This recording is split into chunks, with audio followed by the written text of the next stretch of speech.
Hello friends, welcome to simple cooking Tamil.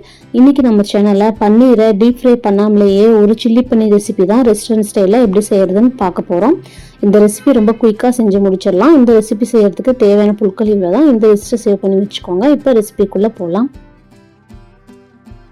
Chilli பன்னீர் பண்ணுறதுக்கு ஒரு பேனில் 2 டீஸ்பூன் அளவுக்கு எண்ணெய் சேர்த்துட்டு 1/4 டீஸ்பூன் உப்பு, 1/4 டீஸ்பூன் தனிமிளகாய் தூள் சேர்த்துட்டு இது எல்லாத்தையும் அடுப்பு லோ ஃப்ளேம்லேயே வச்சுட்டு நல்லா ஒரு டைம் மிக்ஸ் பண்ணி விட்டுருங்க. இப்போ இந்த மிக்ஸ் பண்ண மசாலா கூடயே கியூப் சைஸில் கட் பண்ணி வச்சா பன்னீரை சேர்த்துட்டு லோ ஃப்ளேம்லேயே வச்சுட்டு பன்னீர் இந்த மசாலாவோட நல்லா மிக்ஸ் ஆகி கோல்டன் கலரில் வர வரைக்கும் இதை லோ ஃப்ளேம்லேயே வச்சுட்டு ஃப்ரை பண்ணிக்கலாம். நல்லா அடிகனமான பாத்திரத்தில் இல்லாட்டி நான்ஸ்டிக் பாத்திரம் யூஸ் பண்ணீங்க அப்படின்னா அடியில் கொஞ்சம் கூட பன்னீர் ஒட்டவே ஒட்டாது. ஒரு 30 செகண்ட் ஒரு சைடு நல்லா இதை ஃப்ரை பண்ணதுக்கு அப்புறமா இதை திருப்பி போட்டு மீதி இருக்கிற சைடும் நல்லா ஃப்ரை பண்ணிக்கலாம். ஒரு 2 நிமிஷம் வரைக்கும் லோ ஃப்ளேம்ல வச்சுட்டு இந்த மாதிரி திருப்பி ஃப்ரை பண்ணீங்க அப்படின்னா நல்லா கோல்டன் கலர்ல வந்துடும்.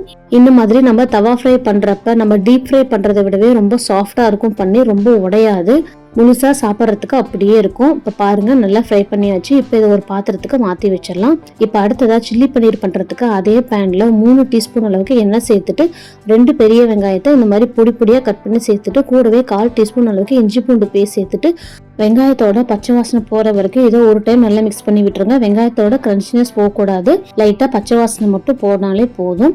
இப்போ இதில் பொடியாக கட் பண்ணி 3 பச்சை மிளகாய் சேர்த்துட்டு கூடவே 2 டீஸ்பூன் அளவுக்கு பொடியாக கட் பண்ணி கேப்சிகம் சேர்த்துக்கோங்க.